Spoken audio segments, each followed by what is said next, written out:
Bonjour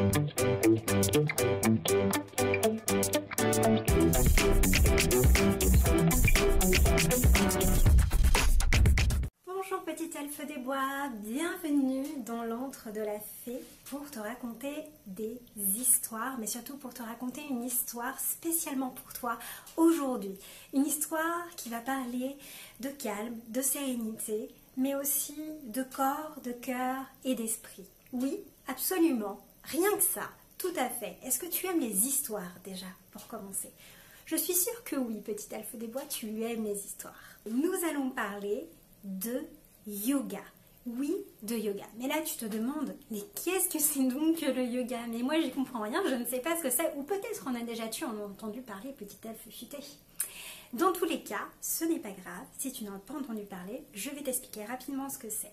Le yoga, qu'est-ce que c'est? Et peut-être ne te l'a-t-on jamais vraiment dit, ou en tout cas expliqué. Tu connais parce que tu en as déjà entendu parler, ou peut-être que maman ou papa font du coup du yoga.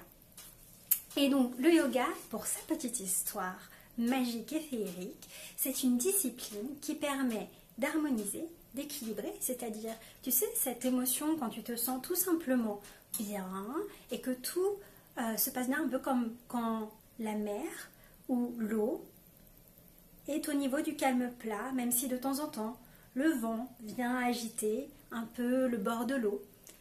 C'est un peu cette histoire-là, l'équilibre, l'harmonisation justement.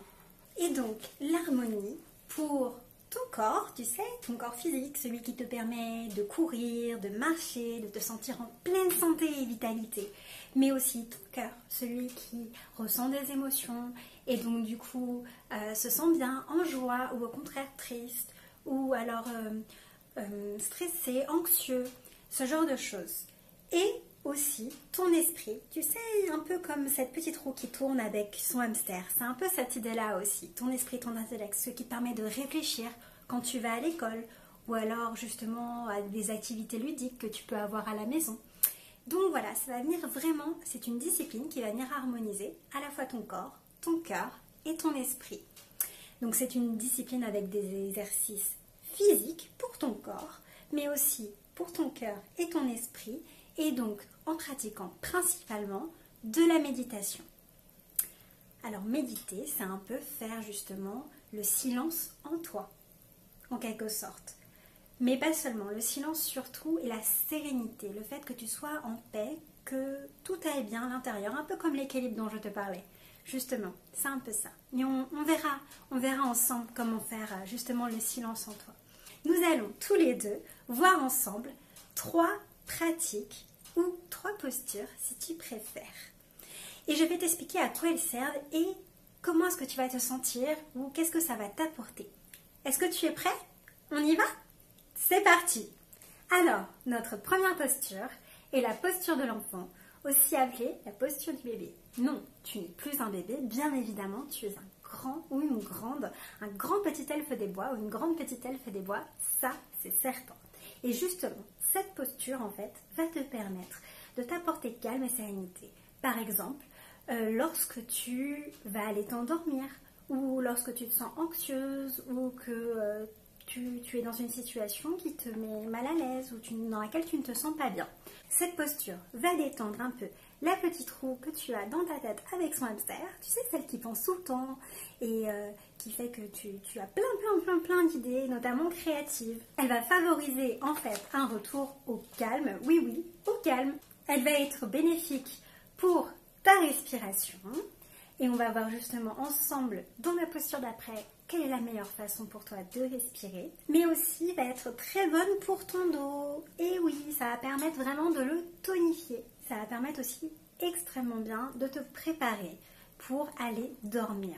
Idéal quand tu as envie, quand tu n'arrives pas à dormir ou quand tu sens que tu es encore un peu agité intérieurement, tu peux faire cette position avant d'aller dormir. Elle va te permettre de te sentir bien mieux et de te donner envie d'aller te blottir dans tes draps. Notre deuxième posture est la posture de l'éradicateur de l'ego. Alors là, tu te demandes ce que c'est l'ego. Et bah tu sais, c'est un peu ton mental, mais celui qui te dit des choses pas forcément très gentilles. Celui qui veut te faire croire que tu n'es pas assez bien ou que tu ne fais pas les choses assez bien. Voilà ce que c'est un peu l'ego.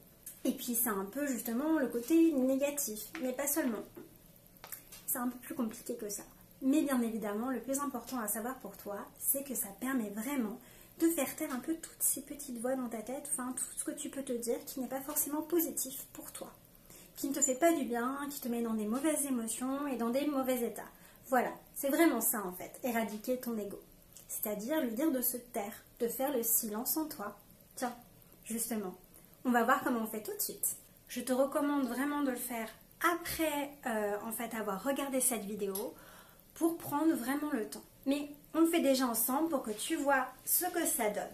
Donc, il faut que tu prennes tes mains, que tu mettes tes doigts comme ceci, voilà, et tu serres, comme ça. Et que tu mettes tes pouces comme ça, pour les deux mains. C'est bon jusque-là? Ensuite, tu vas devoir écarter tes bras, comme ceci. Et lever les bras en haut comme ceci. Ça va faire en plus travailler tes muscles des bras. Tout pour avoir des super muscles. Et tu tiens 1 à 3 minutes. Ne force pas et ne te fais pas mal. C'est vraiment important que si tu as mal, tu peux bouger un peu les bras bien évidemment. Et au début, tu peux faire ça juste quelques secondes. D'accord? Ça va permettre en tout cas de te sentir plus calme. Donc tu tiens. Tu peux même faire un challenge avec tes parents. Ça c'est top. Donc tu tiens. Et l'idée, c'est que tu te focalises sur ta respiration. Donc pour bien respirer, je te redis ça, il faut que à l'inspiration, quand tu inspires, ton ventre se gonfle naturellement. Et à l'expiration, il se rentre en douceur.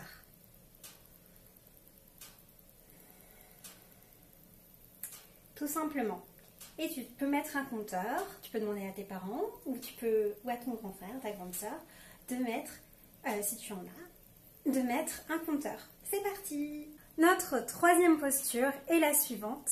En fait, c'est plus un mantra, c'est-à-dire une petite phrase que tu vas te répéter, qui va être positive, pour laquelle tu vas te sentir bien, et qui va te permettre de justement un peu faire taire cette petite voix en toi. Donc tu peux pratiquer un peu toutes ces postures à la fois avec le mantra.